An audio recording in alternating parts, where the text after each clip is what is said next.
Four friends, young, foolish, Drew, Emily, Ben and Chloe, drawn by the mystery, the darkness, Aokigahara, the suicide forest. Locals warned them. Stay away, they pleaded. Ancient spirits, restless souls. The friends laughed. Bravado masked their fear. They entered the forest. Shadows swallowed them whole.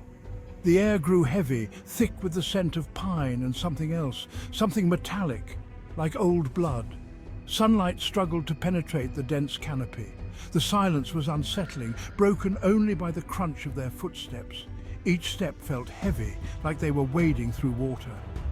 Drew shivered. He could have sworn he saw a figure watching them from behind a tree. He blinked, and it was gone.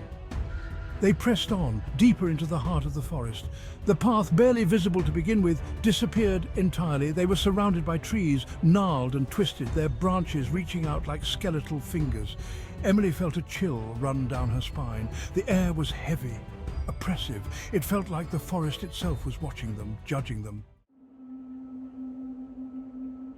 A whisper, soft, carried on the wind. Drew stopped, his heart pounding. "Did you hear that?" he asked, his voice barely a whisper. The others shook their heads. It was probably nothing, Ben said, trying to sound confident, but his eyes darted nervously around the forest. They moved on, their pace quickening. The whisper came again. This time it was clearer. A name.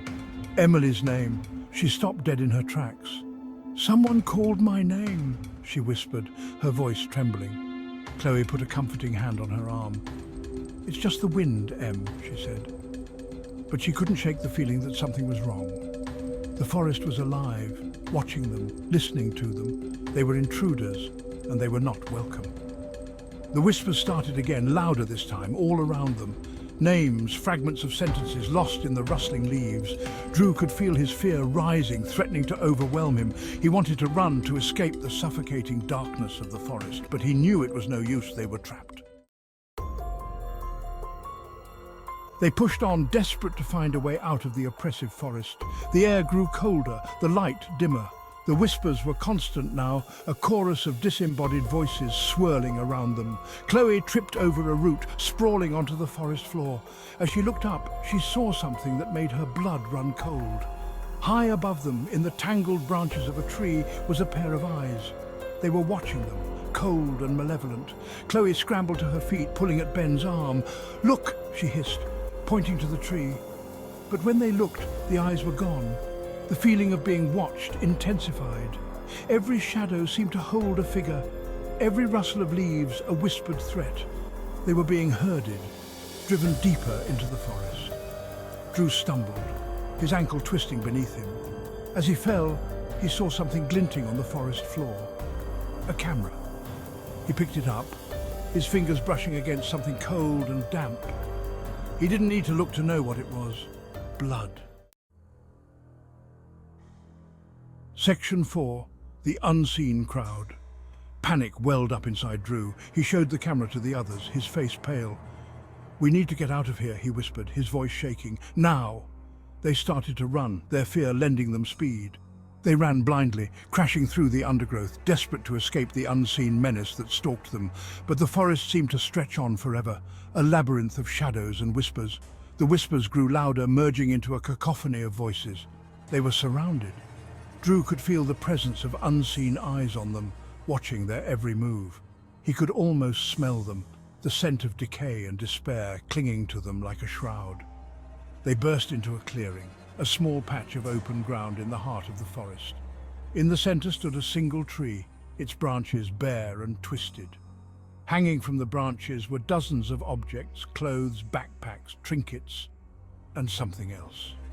Drew felt his stomach churn as he realized what they were. Nooses, empty nooses, swaying gently in the breeze.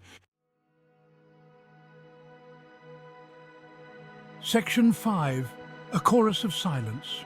A cold hand closed around Emily's wrist. She screamed, trying to pull away, but the grip was too strong. She looked down. There, rising from the ground, was a figure, translucent, shimmering, like heat haze given form. A young woman, her face pale and drawn, her eyes filled with an unbearable sadness. She opened her mouth, and a voice, raspy and weak, whispered in Emily's ear. "Help me. The other friends froze, their blood turning to ice. All around them, figures were rising from the forest floor. Men, women, young and old. Their faces were etched with pain and despair, their eyes pleading. They reached out to the friends, their hands cold and clammy. The whispers intensified, becoming a chorus of voices, all begging, pleading for help, for release.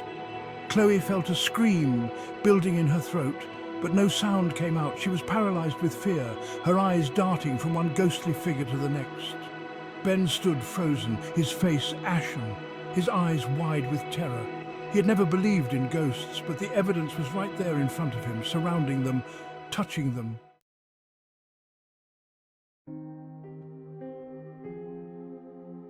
Section 6. The forest claims its due. Drew, his eyes fixed on the camera in his hand, understood. These were not just ghosts, they were memories, trapped within the forest, seeking solace, seeking an end to their torment. The camera felt heavy in his hand, a physical manifestation of the weight of their sorrow. He looked at his friends, their faces pale with terror. They had been so foolish, so arrogant to think they could enter this sacred place and emerge unscathed.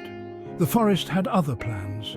The air grew colder, the light fading rapidly as if night itself was falling upon them. The ghostly figures surged forward, their forms becoming more solid, their pleas turning to desperate cries. They were being pulled down, dragged towards the forest floor. Drew looked at his friends, his eyes filled with regret. "I'm sorry," he whispered, as the darkness closed in around them and the forest claimed them as its own.